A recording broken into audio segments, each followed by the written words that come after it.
My name is Zabina Bhasin. I am the founder and Chief Engagement Officer for KidZ. We are a diverse and inclusive toy and education company.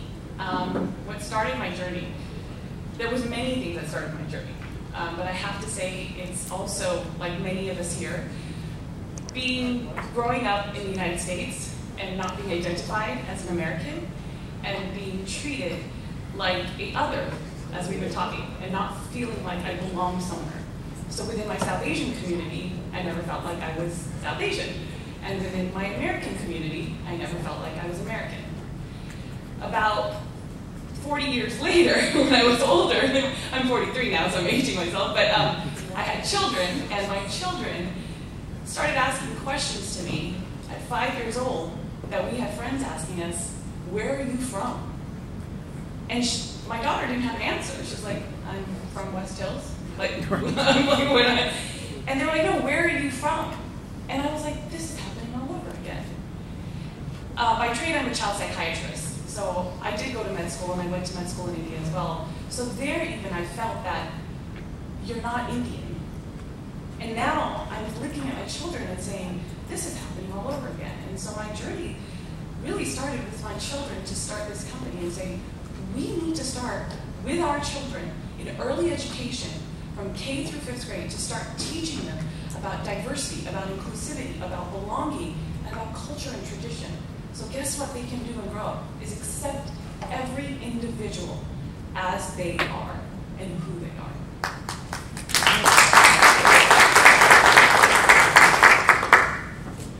I sat next to her and I said, I feel like you're going to break it today. I don't want to sit next to you. I said that.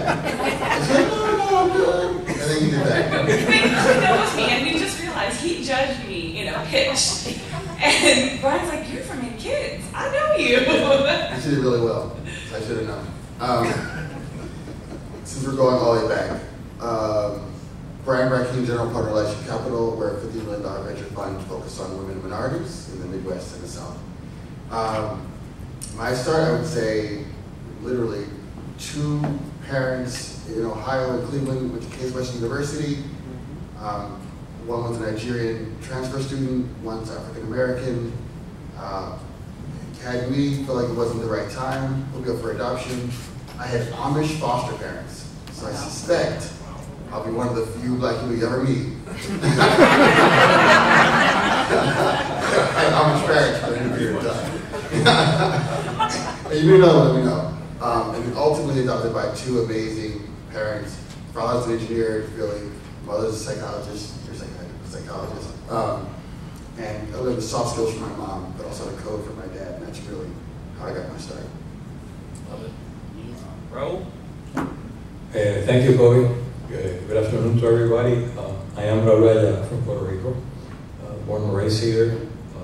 I have the privilege of having a great family. My dad was director for construction for the whole island back in the 40s and the 50s with the Puerto Rico Emergency Relief Administration. Myself, I have inherited that vein, and my dad always told me this is a small world. Get used to it. Work with everybody, and we did. We have done work with international firms from England, France, Spain. We're still a small firm. We have about 100 people working with us, and we welcome the opportunity to help out. Kobie last night asked me to talk about resiliency today, and I told him if we had all night, so I could keep talking about resiliency and Puerto Rico, because we have been through a lot. The last 5 years, 2 major hurricanes, earthquakes, and now the COVID issue. So we've lost about 8,000 lives directly from that problem. About more than 200,000 people have left the island because of lack of facilities in the island. 90,000 homes that were endangered and lost, in the hurricanes. And it's been tough, but Puerto Ricans are resilient. We have had to work, with the new laws that were enacted only for Puerto Rico, through FEMA and through the government development block grants for the island, and we have had to adapt them. I'm part of a PMO that's changing the codes in the island for engineering work, and it's been tough, but it's a labor of love that we have to empathize with everybody that's been through all these problems, and I love it. So thank you all for being here and listening to us. Good evening. Good evening. Make sure y'all are still awake. I know it be past 5 o'clock on a Friday. My name is Haywood Perry. It is such a pleasure to be here with you all this week. I am an investor on behalf of Mark Cuban. Mark Cuban Companies. I celebrated my first year work anniversary with Mark Cuban Companies last week. Before that, had invested through SoftBank's Opportunity Fund, a $100 million fund to invest in Black, Latinx, Native American founders. And prior to that, had been at Cape War Capital doing impact investing. But before all of that, it really does start at home. And I think about my parents who had known each other since the 7th grade, went to middle school, high school, college together at Howard University. Mom became a veterinarian, dad a professional dog trainer, and I grew up in their business. I grew up in their shop, and I was talking to Brian earlier about this, how when you think about who has pets, it's every type of person, right? From your average Joe to your CEO.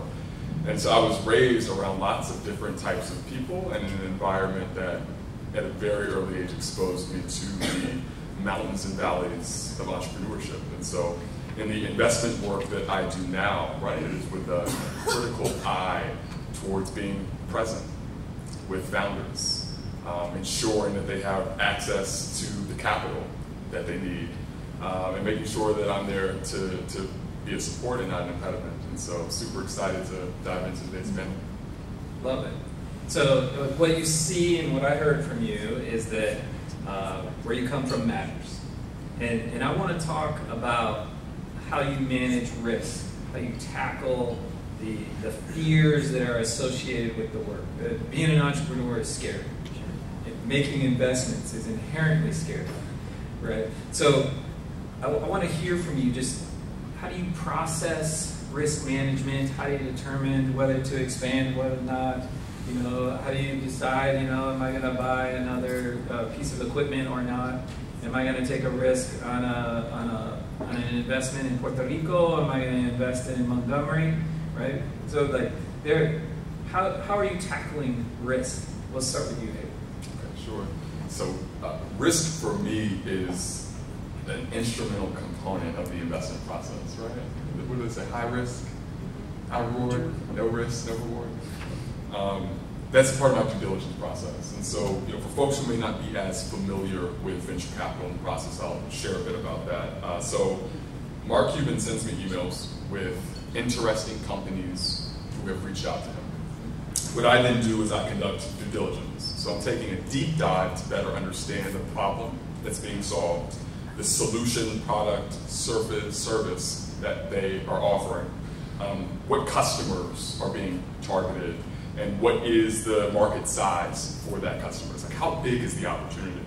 I then take a look at the competitive landscape to get a sense of, all right, who are the major players?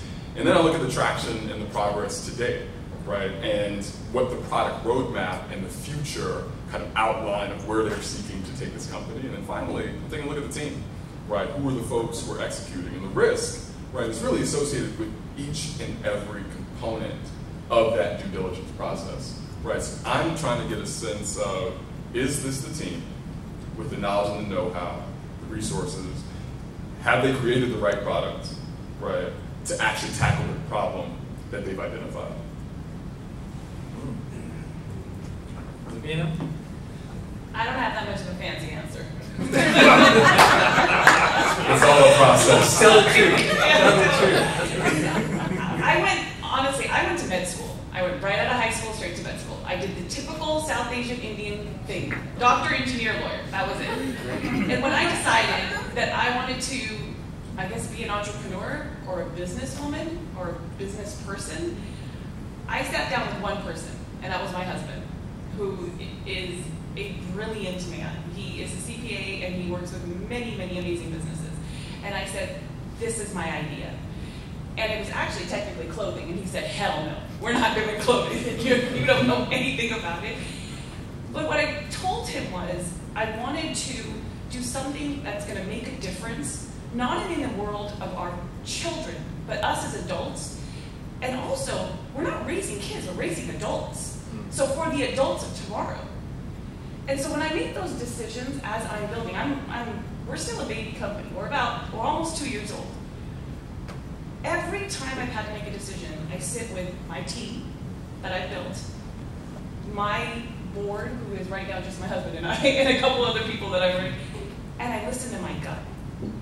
Because my business and what I'm trying to build here for the future of tomorrow has to go off of what I have endowed and talk to other people. These toys, these academias that we're going into, we have to talk to those people, those kids, those young adults who have experienced what they needed and what they need.